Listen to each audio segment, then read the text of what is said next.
नमस्कार बच्चों, बहादुर बेटा इस पाठ में फिर से एक बार आपका स्वागत है।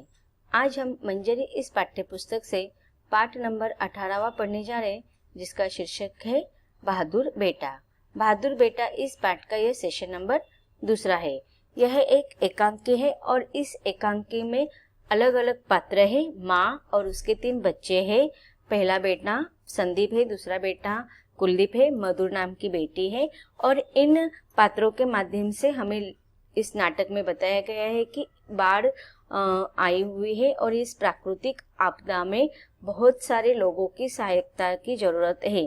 तब यहाँ पर कुलदीप और संदीप के द्वारा इस प्राकृतिक आपदाओं से जो लोग संकट में फंसे हुए हैं उनको सहायता करने की भावना अर्थात परोपकार की भावना यहाँ पर हमें इन पात्रों के माध्यम से दिखाई दे रहा है। अब देखते हैं यहाँ पर इस एकांकी में कौन सी बहादुरी का कार्य किया गया है। एकांकी के पहले सेशन में हमने देखा था कि मधुर और माँ अपने दोनों बेटे का इंतजार करे हैं। कुलदीप आता है और बताता है कि स्कूल से उन्हें पता चला है कि बहुत बड़ी आपत्ति आ गई है, बाढ़ आई है। नदी के बाढ़ में गांव के गांव बह गए हैं, जानवर बह गए, बहुत सारे लोगों का नुकसान हो गया है। तो स्कूल के द्वारा कैंप लगवा गया है और स्वयं सेवकों की आवश्यकता है। तो यहाँ पर माँ और मधुर भी कहते हैं कि हमें जितना हो सके हमसे जितना हो सके हमें सहायता करना चाहिए। तो मधुर कहते हैं कि हम घर घर जाकर अनाज और धन इकट्ठा करेंगे, क्योंकि इस आपत्ति में जिनका भी नुकसान हुआ है उनको खाने की भी जरूरत पड़ेगी। अब यहाँ पर कुलदीप भी अपने माँ से परमिशन लेकर कैंप में जाता है। तेजी से कुलदीप चला जाता है। बाहर शोर उठता है। माँ खिड़की से झांकती है। मधुर, देखो देखो माँ, कितने लोग इधर ही चले आ रहे हैं और वह देखो ट्रक भी आ रहे हैं। ऐसा लगता है कि बाढ़ पीड़ित गांवों से लोगों को निकाल कर ला रहे हैं। क्यों माँ, एक परिवार को तो हम भी अपने घर में रख सकते हैं। अब देखिए कितनी परोपकार की और मानवता की भावना यहाँ पर दिखाई दे रही। कि मधुर कहती है कि अपने माँ से देखो कितना ट्रक भर के आ रहे, तो इन ट्रकों में क्या हो गए जो बाढ़ पीड़ित। तो अब देखिए बाढ़ जो होती है वो एक गांव से दूसरे गांव तक बहते रहते, तो कभी कभी अनेक गांवों के लोग जानवर इन बाढ़ नदी के पानी के बहाव में बहते आते हैं या फिर अन्य तरह के भी नुकसान होते रहते हैं। तो इस प्रकार से ट्रक में लोगों को एक जगह से दूसरी जगह पर स्थलांतरित किया जाता है, जहाँ पर उनके सुख सुविधाओं का ध्यान रखा जाता है। तो अब यहाँ पर मधुर भी अपनी माँ से कहते हैं कि देखो माँ, हम भी तो किसी न किसी प्रकार से सहायता कर सकते हैं। बाढ़ पीड़ित में जिन परिवारों का नुकसान हुआ है उन परिवार को भी हम हमारे घर में कुछ दिन के लिए या कुछ समय के लिए रख सकते हैं कि जिनसे हमारी भी उनको सहायता हो जाएगी और उनको भी इस दुर्घटना से थोड़ी राहत मिल जाएगी। माँ, क्या अच्छा हो यदि सभी ऐसा कर सके, फिर तो बहुत सारी समस्याएं यूं ही खत्म हो जाए। पता नहीं सरकार क्या करेगी, लेकिन मुझे खुशी है कि मेरे दोनों बेटे सेवा कार्य में लग गए। भगवान उनकी रक्षा करे। अब देखिए माँ भी थोड़ी चिंतित हो जाती है और कहती है कि इतनी बड़ी समस्याएं इस संसार में आ रही है, पता नहीं ये सारी समस्याएं कब खत्म हो जाएगी। और सरकार भी तो कितना कुछ मदद करेगी, कितना सहायता करेगी, लेकिन सरकार अब देखिए बहुत सारे समय ऐसा हो जाता है कि सरकार की मदद उस दुर्घटनाग्रस्त स्थान पर आते आते बहुत देर हो जाती है। लेकिन उसके इर्द गिर्द जो लोग अन्य जो संस्थाएं होती है, जो लोग होते हैं, जो शहर होते हैं, गांव होते हैं, वो अगर चाहे तो जल्द से कुछ ना कुछ आयोजन करके या संगठन करके इन दुर्घटनाग्रस्त लोगों की सहायता कर सकते हैं। तो यहाँ पर हमें यही बात पर व्यंगित किया गया है।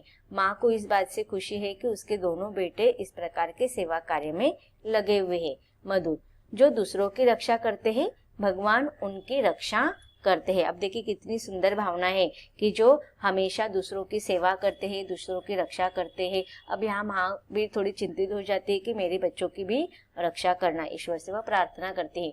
तब मधुर माँ को समझाते कि माँ, जब हमेशा हम अच्छा, जिसके साथ जिस प्रकार से कार्य करता है ईश्वर हमें वैसा ही करता है। अगर हम बुरा व्यवहार करते हैं तो ईश्वर हमें हमारे साथ भी बुरा ही होता है, लेकिन हम जब अच्छे कार्य करते हैं तो ईश्वर भी हमारे साथ हमेशा अच्छा ही करता है। तो यहाँ पर मधुर के द्वारा लेखक बताना चाहते हैं कि जो दूसरों की रक्षा करता है ईश्वर हमेशा उनकी भी रक्षा ही करता है। माँ, हाँ करते तो है। सहसा माँ फिर ध्यानस्थ हो जाती है और वही बैठ जाती है। मधुर उसे फिर झकझोरना चाहती है, लेकिन सहसा रुक जाती है। जैसे दूर कहीं से संगीत का मधुर स्वर उठता है। वह चारों ओर देखती है, तभी एक युवती वहां आ जाती है। उसके वस्त्रों पर रेड क्रॉस का चिन्ह लगा हुआ है। रेड क्रॉस देखिए, बहुत सारे ऐसी संगठनाएं होती है जो राष्ट्रीय या अंतर्राष्ट्रीय स्तरों पर मानव सेवाओं को, मानव जीवन को बचाने के लिए इस प्रकार के कार्य करते रहते, मानवों की सेवा करते रहते हैं। अब देखिए यहाँ पर ब्रैकेट में संवाद नहीं लिखे, लेकिन उस प्रसंग का पहला सारी बातें बता गई कि किस प्रकार से मंच पर आयोजन होता है। अब आगे संवाद दिए है। युवती का प्रवेश होता है। युवती, क्या संदीप जी का मकान यही है? मधुर, जी। माँ आंख खोलकर, संदीप? कहाँ है संदीप? कैसा है वह? युवती, आप शायद उनकी माँ है। चिंता मत कीजिए, कोई विशेष बात नहीं है। मधुर, लेकिन आप है कौन? युवती, मैं रेड क्रॉस की सदस्य हूँ। बाहर मेरे बहुत से साथी हैं। हम सब लोग बाढ़ पीड़ितों की सहायता करने के लिए गए हुए थे। आपके पुत्र संदीप जी ने वहाँ बहुत काम किया। अपने प्राणों की चिंता किए बिना उन्होंने सैकड़ों लोगों को बचाया। उनका साहस देखकर हम लोग दंग रह गए। दंग रहना यह एक मुहावरा है। दंग रहने का अर्थ होता है कि आश्चर्यचकित होना। हमारे मना करने पर भी उन्होंने आराम नहीं किया। अब देखिए यहाँ पर संदीप ने क्या कार्य किया था, उसका वर्णन रेड क्रॉस के सदस्य अर्थात वह युवती संदीप के माँ को बता रही है कि उन्होंने क्या किया था कि अपने प्राणों की चिंता न करते हुए बाढ़ में जो लोग बहकर जा रहे थे उनको उस बाढ़ के पानी में से निकालने की कोशिश कर रहे थे। और उन्होंने ये जो कार्य किया था वह बहुत ही धाड़स पूर्वक या साहस पूर्वक कार्य था। अब बहुत सारे लोगों ने उनको मना किया था, आराम करने के लिए कहा था। अब देखिए यहाँ पर आगे वो बोलते, लेकिन अचानक, ऐसा बोलकर वह रुक जाती है। तो इसे हमें पता चलता है कि लेकिन अचानक, जब उसने यह संवाद कहा है तो डेफिनेटली आगे कुछ ना कुछ दुर्घटना हुई होगी। माँ और मधुर एक साथ, अचानक क्या हुआ? बोलती क्यों नहीं? उन्हें क्या हुआ? युवती, आप घबराए नहीं, मैं बता रही हूँ। लोगों को बचाते बचाते अचानक उनकी नाव पलट गई। उन्हें तैरना आता था। उन्होंने वहां भी लोगों की मदद की। जब तक सबको दूसरी नाव में नहीं चढ़ा दिया तब तक वह नहीं चढ़े, और जब चढ़ने लगे तब सहसा पानी का बड़े जोर का रेला आया और वह बह गए। तो बच्चों, इस परिच्छेद में संदीप ने किस प्रकार से कार्य किया है, साहसिक कृत्य किया है, इसका वर्णन किया गया है। क्या किया था उसने कि जब बाढ़ से बहने वाला जो पानी था, नदी का जो पानी था, उसका बहाव बहुत ही तेज था और उस समय नाव के द्वारा संगठन के जो लोग होते थे, सदस्य होते थे, वह उस पानी में बहने वाले लोगों को बचा रहे थे। तो वह नाव में बैठकर बचाने की कोशिश कर रहे थे या नाव से छलांग मारकर कर रहे थे। बहुत सारे लोगों को, जो बाढ़ पीड़ित जो लोग थे, बाढ़ में बहने वाले जो लोग थे, उनको तैरना नहीं आता था, तो आ रहा था। तो संदीप ने क्या किया, उसको तैरना आ रहा था तो उसने पानी में छलांग लगाकर लोगों को बचाने की कोशिश की। और फिर जो नाव सहायता के लिए आ रहे थे, तो बाढ़ के पानी में बहने वाले लोगों को उसने नाव में बिठा दिया था। और लेकिन क्या हो गया, सहसा पानी का जोर बढ़ने लगा था और उस समय शायद उसकी जान जोखिम में आ गई थी। जब चढ़ने लगे तो वह सहसा पानी का बड़े जोर का रेला आया और वह बह गए। माँ चीखकर, हाय राम! युवती शीघ्रता से, नहीं नहीं, दूसरे लोगों ने उन्हें शीघ्र बचा लिया। कठिन परिश्रम के कारण वह बेहोश हो गए, लेकिन हमने उन्हें फर्स्ट एड दे दी है, बहुत जल्दी ही वह ठीक हो जाएंगे। अब देखिए यहाँ पर माँ घबरा जाती है, लेकिन युवती उन्हें समझाती है, जल्दी से बताती है कि नहीं नहीं, चिंता करने की बात नहीं है, क्योंकि उस समय उन्होंने बहुत कठिनता के साथ दूसरों की जान भी बचाई और खुद को भी बचाई, लेकिन बहुत कोशिश मेहनत करने की वजह से वह इस समय अब बेहोश हो गए। उस समय भी वह बेहोश हो गए थे, और लेकिन हमने उनको फर्स्ट एड दे दिया, अर्थात जो प्राथमिक उपचार।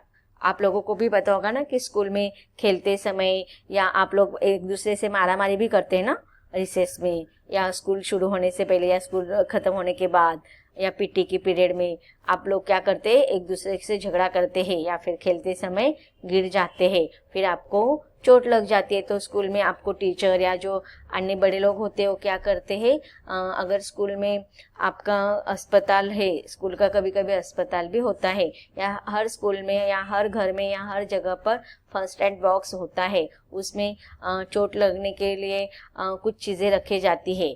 क्या क्या चीज़ें होती है आप सबको पता है, क्या क्या चीज़ें होती हैं, डेटॉल होता है, कॉटन होता है, फिर जख्म होती है वहाँ पर लगाने के लिए थोड़े औषधि होती है, पट्टियाँ होती है, मरहम लगाने के मरहम होता है। तो इस प्रकार से फर्स्ट एड में सब रखा जाता है।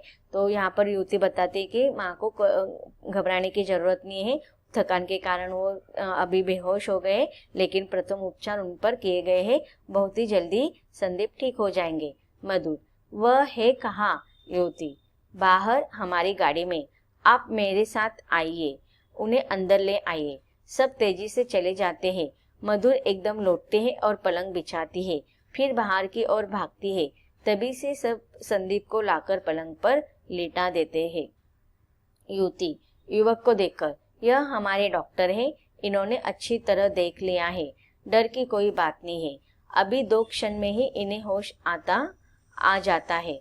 युवक, मैं अभी एक और इंजेक्शन दे देता हूँ, चिंता की कोई बात नहीं है, आपका बेटा तो बहुत बहादुर है। तो देखो यहाँ पर संदीप ने जो बहादुरी की थी, जो साहस युक्त कार्य किया था, साहसपूर्ण जो कार्य किया था, उसका वर्णन यहाँ पर लेखक ने किया है। और जो युवक डॉक्टर थे उन्होंने भी संदीप की प्रशंसा की कि उसने बहुत ही बहादुरी का कार्य किया है। कुलदीप भागा हुआ आता है। कुलदीप, माँ माँ, मैंने सुना, एकदम देखकर, अरे यह तो भैया आ गए, क्या हुआ इन्हें, और ये कौन है? मधुर, बाढ़ पीड़ितों को बचाते बचाते भैया स्वयं नदी में गिर गए, इन लोगों ने इन्हें बचाया है, थक गए हैं और कोई खास बात नहीं है। अंदर आती है। युवक, बस इन्हें होश आ रहा है, लेकिन आप लोग इनसे ज्यादा बातें मत कीजिए, शाम तक चुपचाप पड़े रहने दीजिए, रात को मैं आकर देख जाऊंगा। माँ, हे भगवान, इस दुनिया में कितने अच्छे लोग हैं। अब देखे यहाँ पर संदीप पर संकट आया था, दुर्घटना में लोगों को बचाने के लिए गए थे, लेकिन उस पर भी संकट आया, तो अन्य लोगों ने उसकी किस प्रकार से सहायता की, इस बात से माँ थोड़ी भावुक हो जाती है और वह ईश्वर से थैंक्स कहते, धन्यवाद कहते कि इस संसार में, इस दुनिया में भी बहुत अच्छे लोग हैं।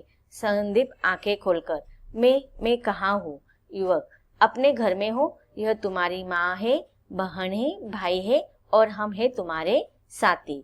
संदीप, ओ तुम हो डॉक्टर, मुझे इतना ही याद है कि जैसे मैं डूब गया हूँ और फिर कोई अंतरिक्ष में से आकर बचा रहा है, वह तुम थे। युवती, संदीप बाबू आप बोलिए नहीं, 1-2 दिन आराम कीजिए। संदीप, बहुत अच्छा डॉक्टर, आपकी आज्ञा का पालन होगा। सब हंस पड़ते हैं। युवक और युवती एक साथ, अच्छा अब हमें आज्ञा दीजिए। माँ, नहीं नहीं, ऐसे नहीं, बिना मुंह मीठा के तुम नहीं जा सकते। अरे मधुर, लो वह तो अंदर चली गई भी, शायद चाय बना रही है। युवक, माँ हमें तो आज्ञा ही दीजिए। कुलदीप, समझ लीजिए भैया को अभी होश नहीं आए है, बस 5 मिनट लगेंगे। सब हंसते हैं। वह भी अंदर चला जाता है। माँ, आप लोग दुनिया की इतना सेवा करते हैं, कभी कभी हमें भी अवसर दीजिएगा। तो अब देखें यहाँ पर माँ थोड़ी भावुक हो गई है और स्नेह और प्यार के कारण तथा अपने बेटे की जान बचाने के इस कृतज्ञता से माँ उनकी आवभगत करना चाहती है। तो इसका वर्णन यहाँ पर लेखक ने किया है। युवती, हम भी तो आपके ही है और फिर आपने कम सेवा की है क्या? दोनों मुस्कुराते हैं और अंदर से मधुर कुलदीप चाय का सामान लेकर आते हैं। पर्दा गिरने लगता है। तो इस प्रकार से यह एकांकी यहाँ पर खत्म हो जाती है। तो यहाँ पर लेखक ने बहुत ही सुंदर पात्रों के माध्यम से सुंदर संदेश दिया है कि किस प्रकार से कर भला तो हो भला या फिर परोपकार जैसे मूल्यों को, जैसे भावनाओं को यहाँ पर लेखक ने प्रस्तापित किया है। तो बच्चों, इस पाठ में लेखक ने एक बहादुर बेटे के बहादुरी का वर्णन किया है। यह एकांकी है पर खत्म होती है। धन्यवाद।